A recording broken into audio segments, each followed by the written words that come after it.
Sean bienvenidos a su programa Café con Sabor a Biblia. Nos da mucho gusto que podamos ir siguiendo este itinerario de vocablos bíblicos.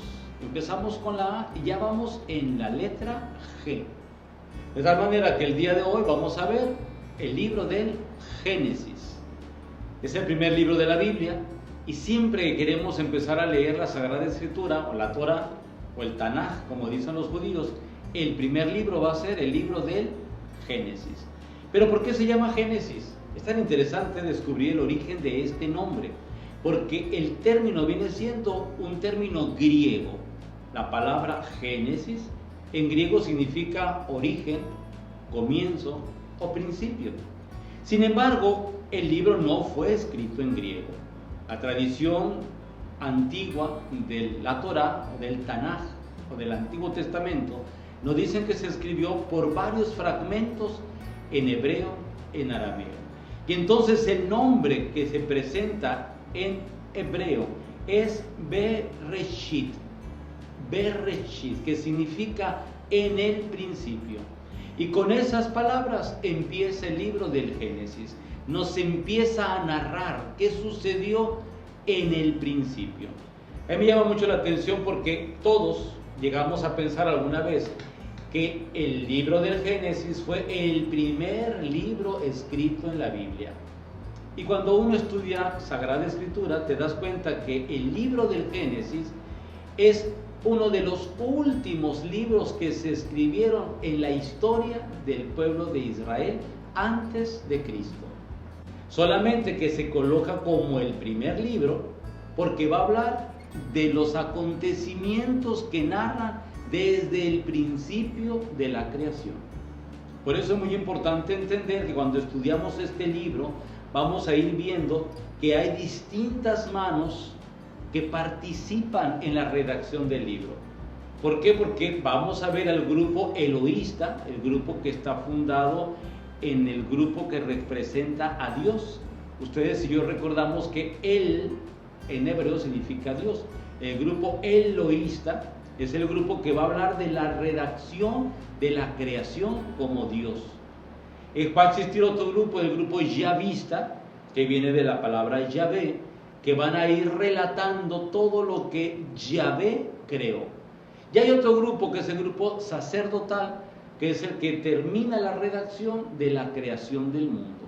Y entonces, si tú y yo vamos a dedicarnos a estudiar el Génesis, tenemos que saber este inicio. Va a narrar los acontecimientos que describen el inicio de la humanidad. Pero no quiere decir que es el libro más antiguo de la Biblia. Es uno de los últimos en escribirse, pero que va a escribir el principio de las cosas. Por eso se usa el término Bereshit, en el principio, así se dice en hebreo, o Génesis en griego, que es como lo conocemos también nosotros. Si lo pudiéramos decir en español, sería el nombre del libro en el principio. Pero no, respetamos el nombre de el Génesis. ¿Qué describe este nombre? ¿A qué se refiere? El nombre griego proviene del contenido del libro. El libro va a hablar de lo que sucedió al principio de la historia de la humanidad, narrado por la Biblia. Recordemos que la historia de la humanidad puede tener otros principios. La humanidad puede tener una descripción científica donde te dice la evolución del movimiento de la Tierra respecto al Sol y el Big Bang, con todas las teorías creacionistas o todas las teorías científicas de la creación, y esa va a tener también una historia.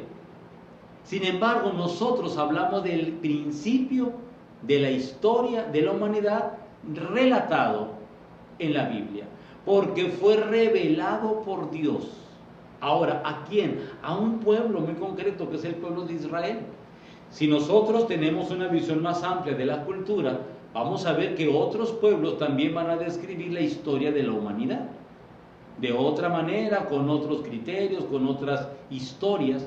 Pero la Biblia nos va a hablar de ese principio que tuvo Dios al formar la humanidad. Y hay una interpretación muy interesante. ¿Qué encontramos entonces? Encontramos el origen del mundo. como hemos discutido a lo largo de la historia, porque los científicos dicen, es que no fue el origen como dice la Biblia. Hoy en día los científicos ya se han puesto a dialogar con los biblistas y dicen, pues la Biblia interpreta muy bien las etapas de la evolución de cómo se originó el mundo. Fíjense qué bonito cuando hay un diálogo entre fe y ciencia. El Papa Benedicto XVI nos decía, hagamos el diálogo entre fe y ciencia, no estamos peleados. Entonces, muy bien, la ciencia se puede equiparar con el relato bíblico, porque así como dice la Biblia, en el principio Dios creó y empieza a descifrar qué fue lo que creó, pues igual la ciencia va descubriendo las distintas etapas evolutivas de la creación. De manera que hoy en día estudiar la Biblia tenemos que hacerlo también con un criterio científico, porque estudiar Biblia, como lo estamos haciendo ustedes y yo, es con un contenido profundo, donde está la ciencia de la teología y la ciencia del mundo. ¿Qué encontramos también? Que el libro del Génesis va a hablar de la historia de un pueblo muy concreto, que posiblemente sea de uno de los países más chicos del mundo hoy en día, como es el pueblo de Israel, que es muy chico en territorio, pero que tiene una riqueza milenaria. Va a hablar el libro del Génesis del origen y del principio de las familias de Israel. Fíjate que el libro del Génesis no se centra en la historia del pueblo. La historia del pueblo lo va a describir el libro del Éxodo, el segundo libro de la Biblia, del Antiguo Testamento. Ahí se va a hablar de cómo se formó Israel, cómo se hicieron las tribus, de qué manera se estructuraron, cuando hubo ya el reino de David, de Salomón, etc. Eso empieza con el Éxodo. Pero el libro anterior, que sería como una introducción a toda la historia de Israel, se llama Génesis. También el Génesis tiene a manera de prólogo su función dentro de la Sagrada Escritura. Nos pone en el contexto de la historia de la humanidad y nos lanza a descubrir la fe, a descubrir la creación, a descubrir a Dios, a descubrir al hombre con sus dudas que lucha con la fe y nos lanza a descubrir el camino espiritual. En hebreo el libro se llama Bereshit y Bereshit habla de en el principio. A mí me da mucho la atención porque todo tiene un principio. ¿De qué principio habla la Biblia? No es del principio de Dios, porque la Biblia es muy clara en afirmar que Dios ya existía, de siempre y para siempre. Dios no puede estar abarcado por el tiempo. En Dios no hay pasado, no hay futuro. Dios es el tiempo, está más allá de los límites del ser humano. Y entonces cuando habla en el principio, describe que el ser humano fue creado a imagen y semejanza de Dios. A Dios no se le puede abarcar, pero Dios sí se puede proyectar. Si tú quieres llegar a Dios, puedes verle como imagen y semejanza en la vida del ser humano, porque el ser humano ha sido creado a imagen y semejanza de Dios. Varios de los personajes de este libro del Génesis son relevantes para el pueblo judío, porque recuerda que está narrando en el principio de esas familias que formaron después el pueblo judío. ¿Quiénes son esos personajes famosos del libro del Génesis? Noé, Abraham, Isaac, Jacob y José. Son los 5 grandes patriarcas, y así vamos a llamar, es el libro de los patriarcas, los que van a formar después, con su descendencia, un pueblo. El pueblo prometido a Abraham, el pueblo que viene en esa promesa hecha a Noé después del diluvio. En esta segunda parte vamos a ir viendo los géneros literarios. Si vemos que es un libro y tiene toda la estructura de un libro bien realizado, vamos viendo cuáles son esos libros y cuál es el género literario del libro del Génesis. El primer libro de la Biblia lo constatamos y lo catalogamos como un libro histórico. Tiene toda la descripción de un libro que habla de historia. Pero hay que tener mucho cuidado porque no es una historia como la historia moderna. La historia moderna te va a ir describiendo los años, los días, los meses, te va a ir haciendo gráficas de todos los momentos que vive un pueblo. Esa es la historia moderna. La historia bíblica te va a hablar no tanto de años ni de parámetros de tiempo en la historia, sino más bien de acontecimientos importantes. Fíjate cómo en la primera parte del libro del Génesis va a hablar de la creación, con todo lo que ello implica.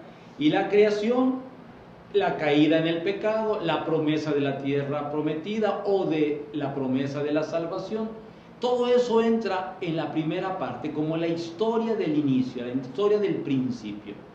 Pero el segundo momento ya empieza hablando de el diluvio, te empieza a describir la misma Biblia cómo fueron los acontecimientos, y está también descrito que pareciera que un cronista está apuntando todo lo que está viendo. Sin embargo, sabemos muy bien que es un libro que se escribe muchos siglos después de lo que aconteció. Y la pregunta que nos hacemos es, ¿y cómo supieron cómo fue lo que se vivió en el diluvio? Y tenemos que recordar que la Biblia, cuando se escribe, que son muchos siglos posteriores a los acontecimientos, habían tenido una gran tradición oral. Es decir, los relatos se iban diciendo de familia en familia, se iban narrando, se iban comprendiendo, se iban interpretando, y así fueron llegando de generación en generación, hasta que con la escritura ya se narra el libro.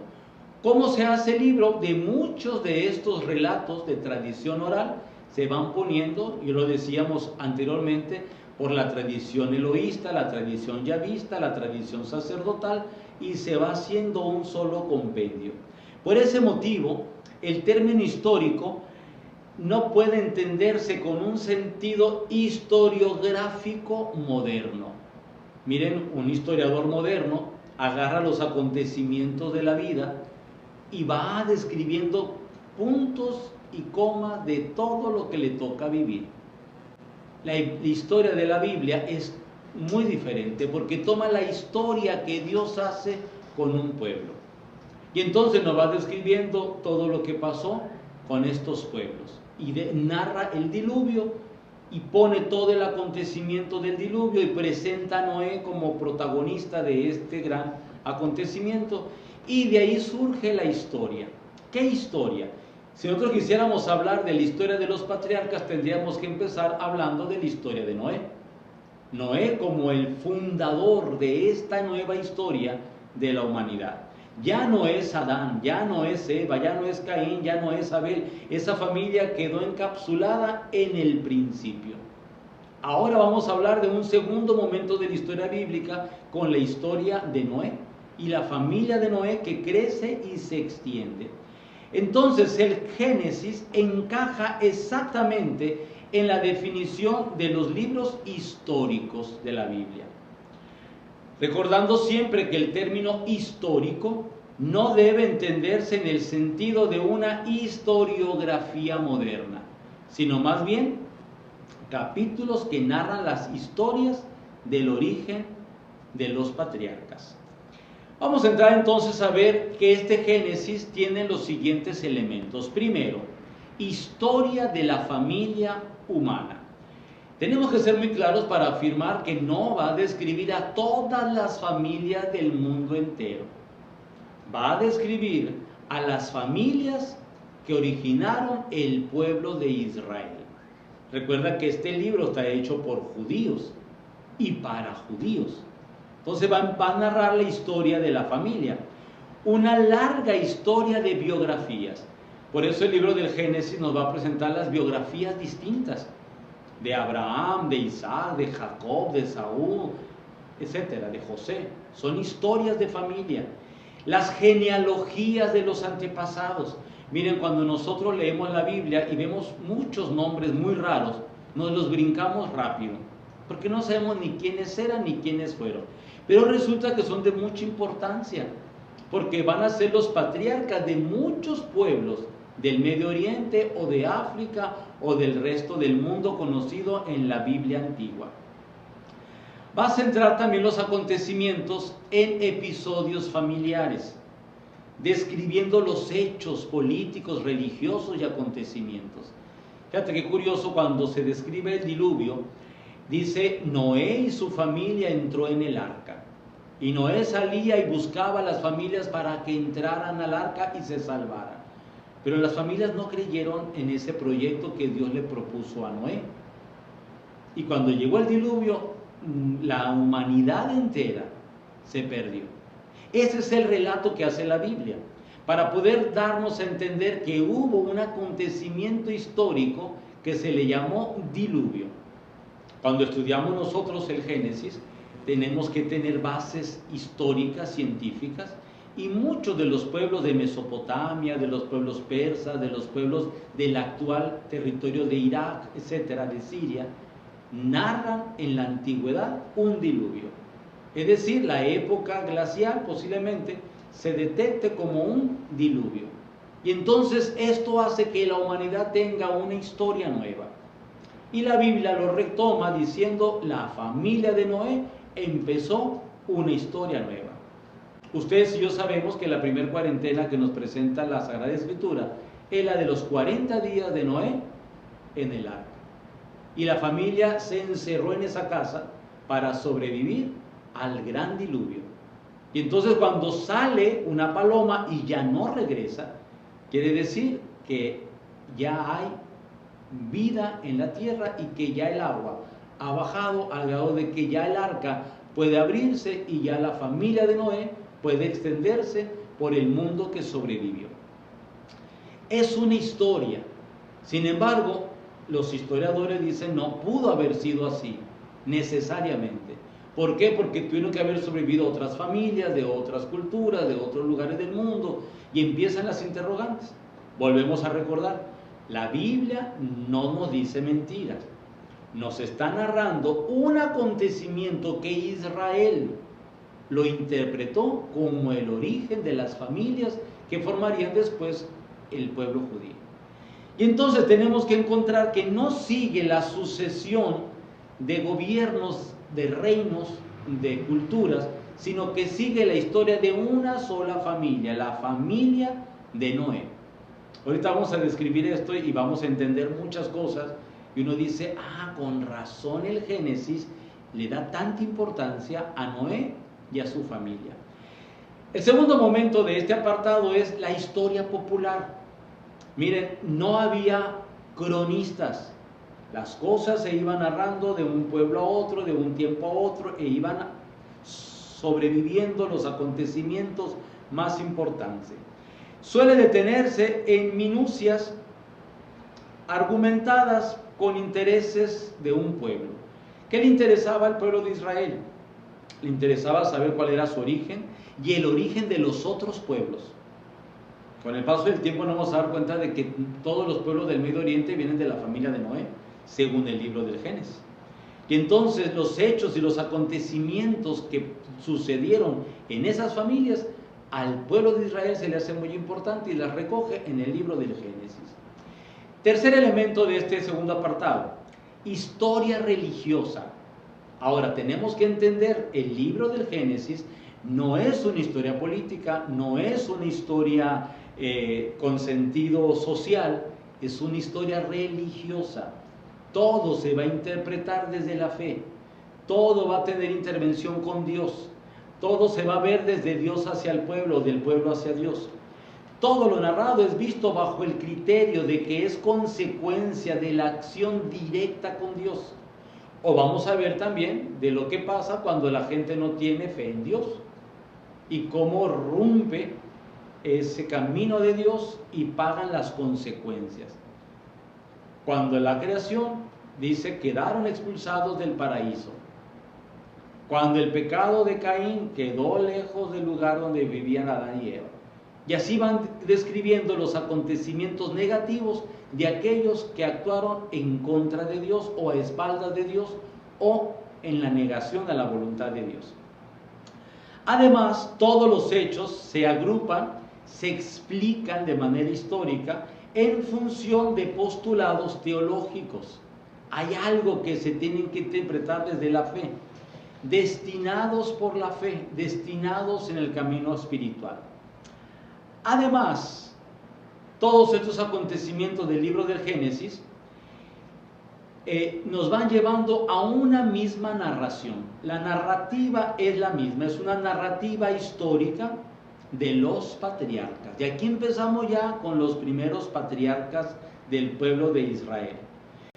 Dónde vivieron, quiénes eran, cuántas familias tuvieron, qué hijos tuvieron, cuáles son los que llegaron a ser reconocidos, quiénes eran hijos de esclavos, cuáles eran parientes, cuántos años vivieron.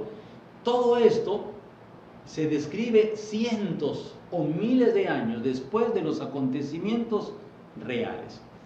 Entonces el pueblo hebreo va a poner una interpretación de la historia étnica. Fíjate qué importante, la historia étnica, es decir, la historia de su pueblo. Todos los pueblos tienen una historia étnica. Nosotros en México tenemos una historia étnica, la historia de nuestros pueblos originales, mayas, aztecas, chichimecas, toltecas, y la historia de los europeos. Y la mezcla de esas dos grandes culturas hace que surja la historia étnica del pueblo de México. Qué interesante descubrir. Pues lo mismo hace Israel. Cuenta la historia étnica, de dónde vienen estos hombres después del diluvio, y todos van a decir que vienen de Noé. Entonces, la lingüística, la manera como se externa el libro, va a tener expresiones propias de aquellos pueblos. Su estructura moral, fíjate, aquí es muy importante ver los años, dice, y entonces, por decir algo, Noé vivió 900 años. Y uno dice, pues, ¿cómo puede vivir tantos años? Y Abraham vivió 200 años. Y usted dice, ¿cómo pueden vivir tantos años? Y tenemos que entender que la Biblia interpreta que una persona de mucho valor es aquella que vivió muchos años. Esa es la visión de ese pueblo, es una visión étnica. Pero también nosotros, apegados a la ciencia, podemos decir ciertamente la manera de contar los días y los años del tiempo de la Biblia eran muy distintos al calendario gregoriano que tenemos el tiempo actual. Porque nosotros tenemos 12 meses y tenemos todo lo que implica el calendario de un año. Pero en el tiempo de la Biblia no teníamos ese calendario. Fíjense que los romanos, antes de Cristo, su año estaba conformado por 10 meses. Después César Augusto puso el mes de julio y el mes de agosto. Y ya después nuestro calendario quedó por 12 meses. Muchas culturas, como el pueblo chino, el pueblo judío, el pueblo hindú, van a tener sus propios calendarios hasta el día de hoy. Y no coincide necesariamente con el calendario gregoriano, que es el que lleva todo el resto del mundo. Esto lo explico para poder entender que si la Biblia dice que vivió 120 años, no es una mentira. Son los 120 años según el calendario que ellos tenían en el tiempo que se escribió la Sagrada Escritura. Porque mucha gente lee la Biblia, sobre todo el libro del Génesis, y dice, mentira, ¿cómo va a vivir 120 años? O 200 años, o 900 años. No, ciertamente con nuestro calendario no. Por eso la Biblia no la podemos interpretar a la ligera. Tenemos que tener herramientas que nos ayuden a interpretar lo que el libro dice, porque la Biblia no dice mentira. Pero nosotros tenemos que saber investigar cómo llegar a la verdad de lo que se dice. Y entonces vamos a ver que hay una estructura cultural, social, etnográfica, religiosa, y todo eso lo conjunta el libro del Génesis. Pasamos al tercer momento de esta lección. Vamos viendo la estructura del libro. ¿De qué habla el libro? ¿Cómo se estructura? Primero, vamos a tocar el primer punto. Hay una historia primitiva. Ustedes y yo nos damos cuenta que la historia de la creación es como una introducción a este libro. Y los personajes van a ser Adán y Eva. Y no hay más protagonistas más que Dios como el protagonista principal. Y después Adán y Eva. El tema de este libro es, después de la creación, la caída del hombre y la mujer en el pecado. Y te va describiendo con figuras, con imágenes, de manera que hay mucho que interpretar aquí, Porque no es que haya habido un cronista viendo qué le dijo a Adán, qué le contestó Eva, qué le dijo a la serpiente. No, son interpretaciones que se hacen muchos siglos después, pero que están armadas con una estructura también, que uno puede entender perfectamente lo que es el origen de Dios, de la creación, y la gran diferencia que hay entre la lucha del bien y del mal. Y aquí empieza la interpretación teológica de esta historia. Después nos va a hablar del diluvio, ya hemos hablado algo del diluvio, cómo Dios le pide a Noé que construya un arca para que se salve él y su familia. Vemos el desastre de los 40 días del diluvio y cómo vivió el pueblo de Israel en esa angustia. Cuando pudo sobrevivir al diluvio, entonces ya Noé pudo sacar a su familia, se hace un arco iris como signo de la alianza que Dios hace con Noé, de que nunca más se destruirá el cosmos con agua. Y termina esta introducción del libro del Génesis con la construcción de la Torre de Babel. Tenemos que entender, porque luego preguntamos, bueno, ¿y de dónde surgió la humanidad? Según la Biblia, la única familia que sobrevive es la familia de Noé. Y de la familia de Noé encontramos a 3 de los hijos que la Biblia menciona: Sem, Cam y Jefet. Y entonces, si entendemos la Biblia del Génesis, los hijos de Cam van a ser todos los que van hacia la parte sur de Israel y van a poblar toda África. De ahí vienen los cananeos, de los hijos de Cam. Y van a otros grupos de otros hijos de Cam a ir poblando todo África. Los hijos de Jefet son los que van a fundar Siria, el grupo de los hititas, y el grupo de la parte del Oriente Alto y la parte de la actual Turquía y todos esos lugares que encontramos en la parte norte de Israel. Incluso hay una ciudad hasta el día de hoy que se llama Jaffa. La ciudad de Jaffa se supone que es la ciudad donde vivió Jafet, el hijo de Noé. En la historia sagrada conocemos que cuando la ballena traga a Jonás, lo vomita en la playa de Jaffa, o Jope, como muchos dicen, que es actualmente la ciudad de Tel Aviv. Ahí viven los hijos de los nietos de Noé. Y los hijos de Sem, el otro hijo de Noé, van a ser los semitas, que van a ser un pueblo que se va a extender por todo el actual Israel, Jordania, Irán, Irak, Arabia, etc. Explico todo esto para poder entender que de la familia de Noé, según la Biblia, se va a poblar el mundo conocido en aquel tiempo. Todo esto lo describo para poder entender de dónde vino Abraham, porque pareciera que Abraham llegó de la nada, aunque la Biblia dice llegó de Ur de los Caldeos, pero ¿y cómo llegó de allá? ¿De dónde surgió? Entonces vamos a ir viendo ahorita de dónde viene la familia de Abraham. Y te lo voy a decir de la manera siguiente. En el libro del Génesis, capítulo 11, versículo 27, se nos va a decir quiénes son los hijos de Noé. Y ahí aparece Sem, Cam y Jafet, los que ya estuvimos hablando. Pero de la familia de Sem, recuerda que es Noé, y Noé tiene un hijo que se llama Sem. De ahí vienen los semitas. Sem tiene como hijo a Arfaxad. No te los aprendas, nada más para que sepas quiénes son los hijos. De Arfaxad nació Shelah. De Shelah nació Eber. Esta gente se fue extendiendo por el desierto. De Eber nació Peleg. De Peleg nació Reú. Y esta gente había llegado a Irán, a Irak, por allá. De Reú nació Serug. Y de Serug nació Nahor. Y esta gente andaba acá cerca de Afganistán y de la India, según la visión bíblica. Y de Nahor nació Terah. A mí me interesa mucho que lleguemos a este hombre que es Terah, porque Taré, o Terah, como algunos lo van a pronunciar, va a ser el padre de Abraham. Un hombre que se dedicaba a construir ídolos de barro, que los pintaba y los vendía. ¿En dónde los vendía? Ahí en la Gran Babilonia, en el lugar de los caldeos, donde se había hecho la famosa Torre de Babel, donde había gente que venía de todas partes del mundo y una torre que llegaba hasta las alturas tocando las nubes del cielo.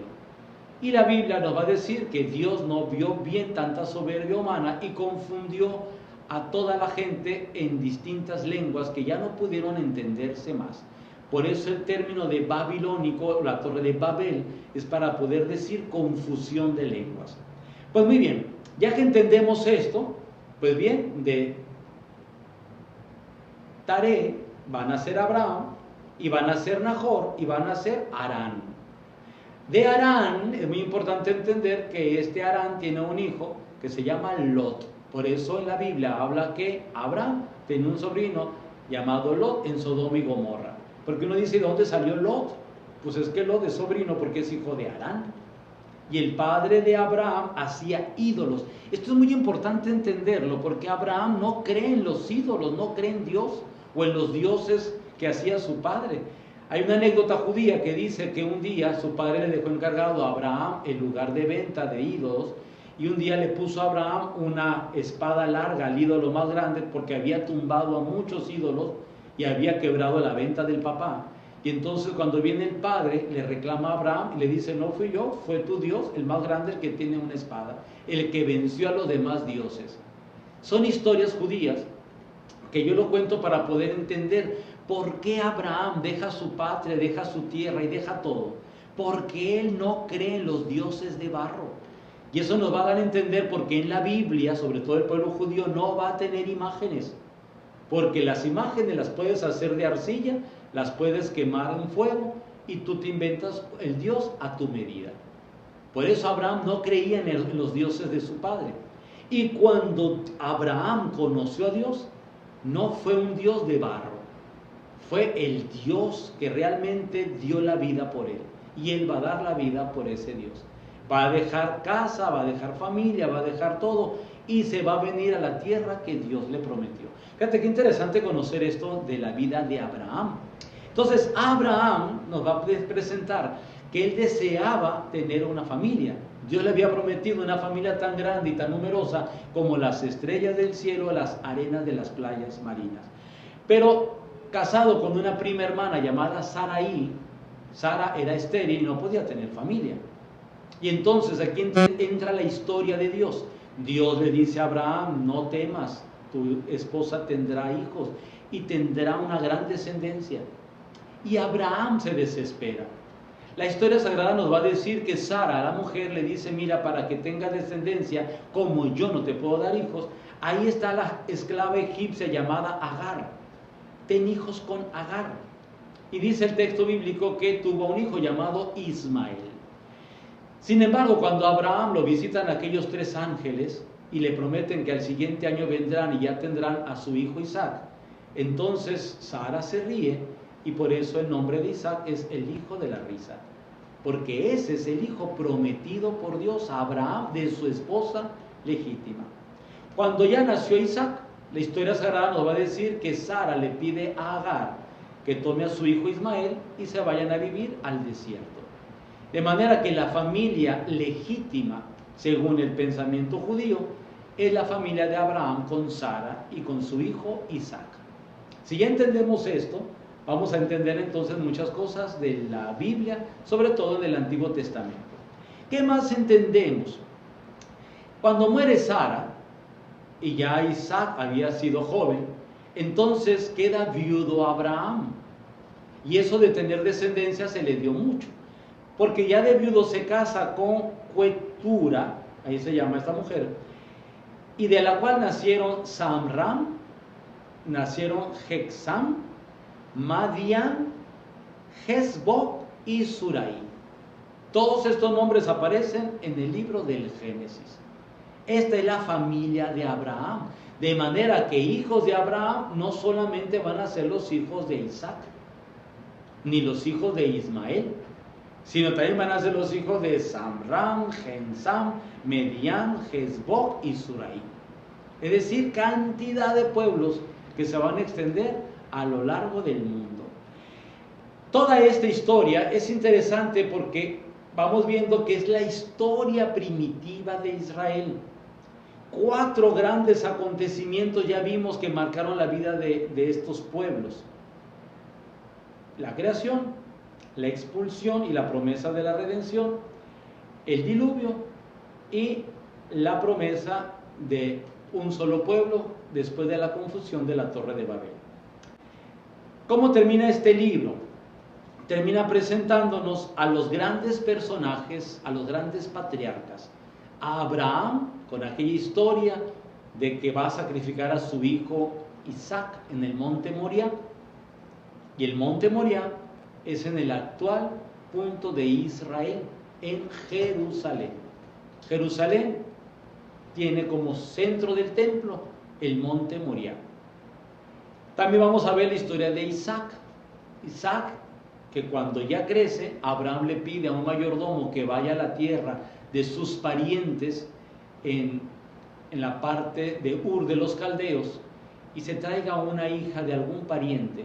Y conocemos tan bonita la historia de Rebeca, de cómo ofrece agua para este mayordomo y sus camellos, y es como el signo que tenían para poder decir, ella va a ser la esposa de Isaac. Y de Isaac van a nacer entonces unos gemelos, que son Esaú y Jacob. Y de estos dos, la bendición que Dios había dado a Abraham para su hijo Isaac, es la misma bendición que Dios concedió a Esaú. Pero Esaú, según la historia del Génesis, un día que tenía mucha hambre, llega y Jacob tenía unas lentejas rojas muy sabrosas y se las cambia por su primogenitura. Era tanta el hambre de Esaú que le dijo, quédate con la bendición de mi padre, que ya se llama primogenitura, y a mí dame de las lentejas. Y entonces, por ese motivo, Israel interpreta la historia que de los hijos de Jacob es de donde viene la promesa de la salvación del Redentor del mundo, y no de los hijos de Esaú, que son los edomitas según la Biblia. Y entonces ya después vamos a ver la historia de Jacob con sus 12 hijos, los hijos de Lía, los hijos de Raquel, y vamos a entender hasta la historia del famoso José el soñador, que su padre le había regalado una túnica de colores y sus hermanos quisieron darle muerte. Dice el texto bíblico que uno de los hermanos le dice, mejor vendámoslo a esos ismaelitas. Ahora entendemos que los ismaelitas son primos y parientes de los israelitas, y entonces es así como José llega a Egipto, interpreta los sueños del rey y trae a sus padres y a sus hermanos de la hambruna que vivía Israel en aquel tiempo. Y así es como queda la familia de Jacob o la familia de Israel en Egipto. Y aquí termina la gran historia de la familia de Israel del libro del Génesis. Si te das cuenta, no es la historia del pueblo de Israel, es la historia de los padres que después, con sus hijos, se fundó el pueblo de Israel. Y es así a grandes rasgos el conocimiento del libro del Génesis. La idea de esta explicación es para que, si gustas iniciar a leer este libro, tengas estos elementos como herramienta para que puedas interpretar cada historia de este libro llamado Libro del Principio o Libro del Génesis.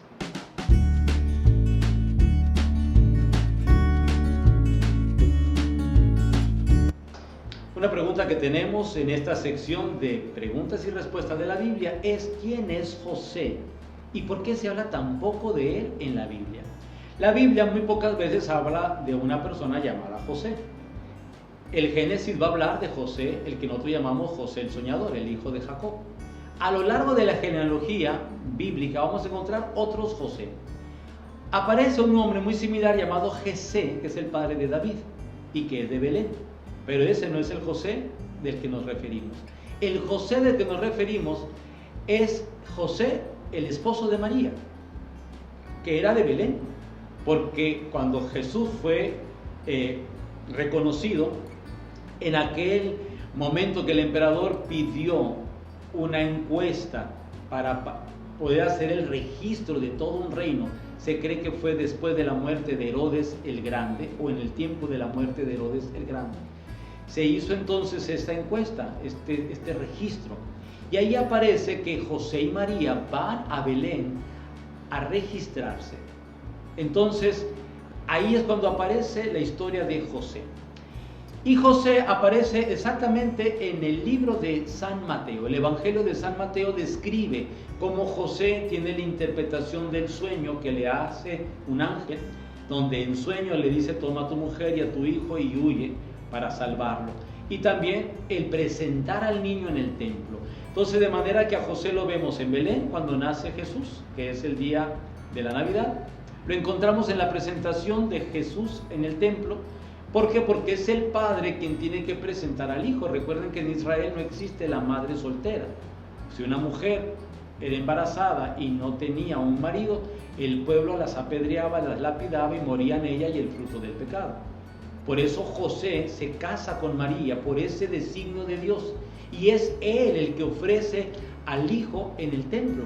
Pero algo muy curioso: por el primogénito siempre se ofrecía el macho cabrío. Sin embargo, José no ofrece el macho cabrío, ofrece tórtolas y pichones, porque José no es el padre de Jesús. Por eso la Biblia no habla tanto de José, para resaltar que el padre de Jesús es Dios. Y entonces, según la tradición judía, si un padre no podía ofrecer el macho cabrío por el sacrificio del hijo, tenía que ser el hijo quien tenía que ofrecerse en sacrificio para poder recuperar la primogenitura. Por ese motivo, Jesús es el que como cordero sube al madero de la cruz para poder él, como hijo primogénito del Padre, salvar a la humanidad. Fíjate qué interesante el acontecimiento de la presentación de Jesús en el templo. Si no sabemos todo esto que está de fondo, nosotros decimos: pues lo llevó, no tenían dinero, eran pobrecitos y entonces nada más tenían para tórtolas y pichones. No es que fueran pobrecitos ni que no tuvieran, es porque José no era el padre era Dios, y a Jesús le correspondía ocuparse de las cosas de su padre. La Biblia después nos va a decir que José tomó al niño junto con María, su esposa, y se fue al norte de Egipto. A la muerte de Herodes, entonces regresan de Egipto y suben otra vez a Nazaret, donde el niño creció. A los 12, 13 años, José y María presentan a Jesús en el templo, y hay una cosa muy interesante ahí, porque cuando lo encuentran y le reclaman por qué había Jesús dejado la caravana, la respuesta de Jesús es que no saben que debo ocuparme de las cosas de mi padre.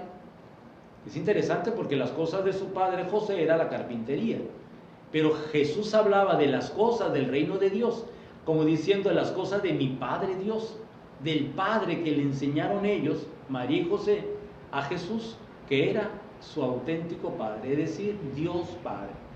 Y aquí es el último episodio donde volvemos a saber algo de José. La Biblia ya no dice absolutamente nada, porque de los 13 años a los 30 años no se dice ni siquiera nada de la vida de Jesús. Se cree que en ese tiempo José debió haber muerto, puesto que ya no aparece en la historia sagrada.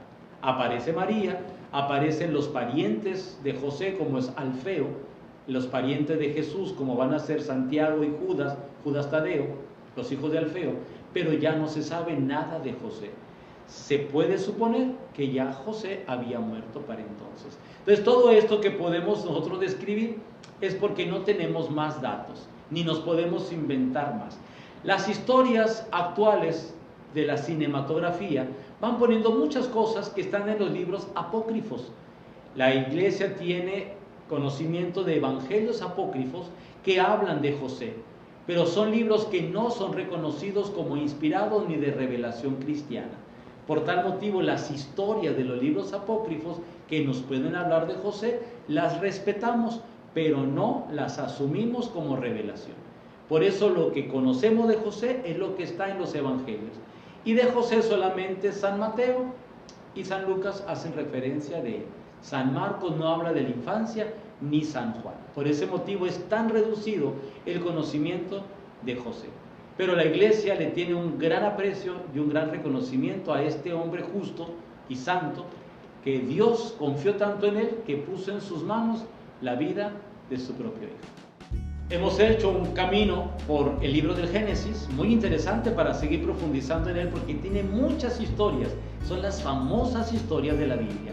Te invito para que lo sigas leyendo pausadamente, vayas deteniéndote, profundizando, haciendo la oración, llevándote esa historia sagrada a tu propia vida, compartiéndola con tu familia, porque esa historia de la Biblia también puede ser la historia de nuestra propia familia. Así que vamos pidiéndole a Dios que nos siga iluminando con su palabra, con la sabiduría, y que la Sagrada Escritura nos acompañe al encuentro con Dios. Te deseamos un excelente día. Gracias por estar ahí.